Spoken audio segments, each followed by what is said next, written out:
Assalamualaikum warahmatullahi wabarakatuh. Salam dan bahagia Ibu dan Bapak Guru. Saya Dian Anggraini, calon guru penggerak angkatan 8 dari SDN Panenwangi 5 Kota Malang.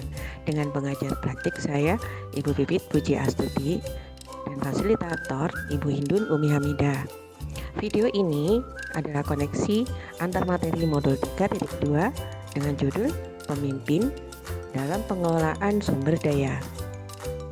Tujuan khusus yang ingin dicapai melalui pembelajaran dari materi ini yaitu calon guru penggerak mampu menghubungkan materi modul ini dengan modul-modul yang didapatkan sebelumnya. Di dalam membuat koneksi antar materi ini, terdapat 4 pertanyaan pemandu yang saya gunakan.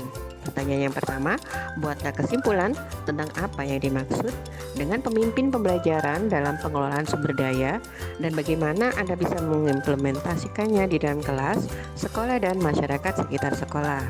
2. Jelaskan dan berikan contoh bagaimana hubungan pengelolaan sumber daya yang tepat akan membantu proses pembelajaran murid menjadi lebih berkualitas. 3. Berikan beberapa contoh bagaimana materi ini juga berhubungan dengan modul lainnya yang Anda dapatkan sebelumnya selama mengikuti pendidikan guru penggerak. Keempat, ceritakan pula bagaimana hubungan antara sebelum dan sesudah Anda mengikuti modul ini, serta pemikiran apa yang sudah berubah pada diri Anda setelah mengikuti proses pembelajaran dalam modul ini. Kesimpulan yang dapat saya ambil setelah mempelajari modul ini yaitu pemimpin pembelajaran dalam pengelolaan sumber daya merupakan seorang pemimpin yang mampu mengelola sumber daya yang ada atau aset-aset yang tersedia dan segala potensi yang ada untuk meningkatkan kualitas pembelajaran.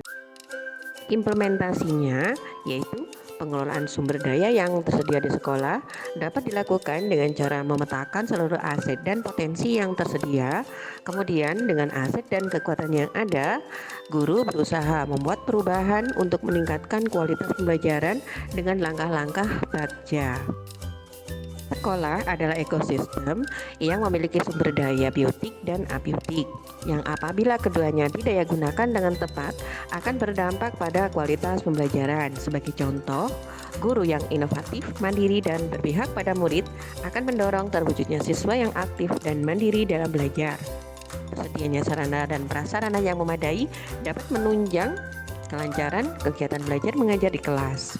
Lingkungan sekolah yang aman, nyaman, dan jauh dari polusi dapat mendukung terciptanya lingkungan belajar yang positif.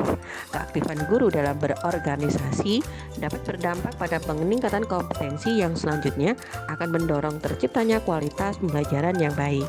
Tersedianya dana BOS dapat menunjang kebutuhan belajar siswa. Kegiatan pembiasaan dapat membantu murid memahami ajaran agama, mengenal budaya bangsa, serta menumbuhkan kecintaan kepada bangsa dan negara. Daripada modul ini memiliki keterkaitan dengan materi pada modul-modul sebelumnya, seperti guru merupakan pemimpin pembelajaran yang memiliki peran dalam menuntun tumbuh kembang anak sesuai dengan kodrat atau potensinya. Guru sebagai pemimpin pembelajaran yang memiliki nilai-nilai guru penggerak dan peran yang harus diamalkan agar terwujud generasi penerus yang berprofil pelajar Pancasila.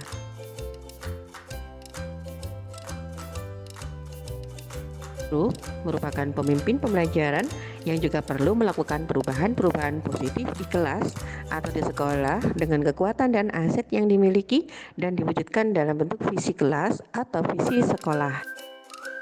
Guru merupakan pemimpin pembelajaran yang perlu menumbuhkan suasana belajar yang aman dan nyaman melalui penanaman budaya positif di tingkat kelas hingga di tingkat sekolah. Selanjutnya, guru adalah pemimpin pembelajaran yang mampu mengelola pembelajaran agar mampu mengakomodasi seluruh kebutuhan belajar siswa yang beragam. Salah satunya yaitu dengan melalui penerapan pembelajaran berdiferensiasi.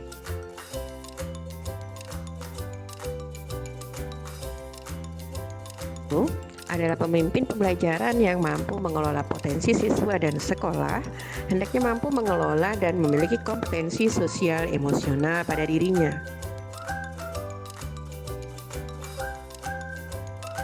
Selanjutnya, guru Sebagai pemimpin pembelajaran, dalam mengelola sumber daya yang ada di sekolah hendaknya mampu menerapkan percakapan coaching untuk menggali potensi siswa maupun rekan sejawat untuk kemajuan dan kualitas pembelajaran. Setelah mengetahui segala kekuatan atau aset yang tersedia di kelas atau di sekolah, seorang pemimpin pembelajaran harus mampu mengambil keputusan yang tepat yang berbasis nilai-nilai kebajikan untuk kemajuan kualitas belajar di sekolah.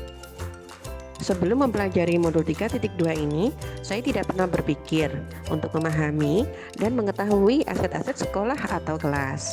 Namun, setelah mempelajari modul ini, saya merasa bahwa pengetahuan tentang pemetaan aset sekolah ini sangat berguna dalam pengelolaan sumber daya untuk kemajuan kualitas pembelajaran, serta memiliki keterkaitan dengan materi pada modul-modul sebelumnya. Ide atau pemikiran yang muncul setelah mempelajari modul 3.2 ini antara lain: 1. Terdapat 7 modal utama dalam pengelolaan sumber daya di kelas atau di sekolah. Kedua, pengelolaan sumber daya di sekolah hendaknya mengacu pada kekuatan atau aset yang tersedia.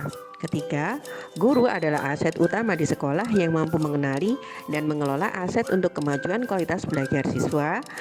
Dan keempat, murid adalah aset yang dapat memajukan kualitas sekolah jika diberikan bimbingan yang tepat.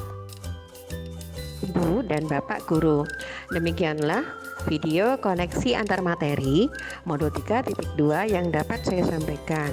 Terima kasih, saya akhiri. Wassalamualaikum warahmatullahi wabarakatuh. Salam dan bahagia.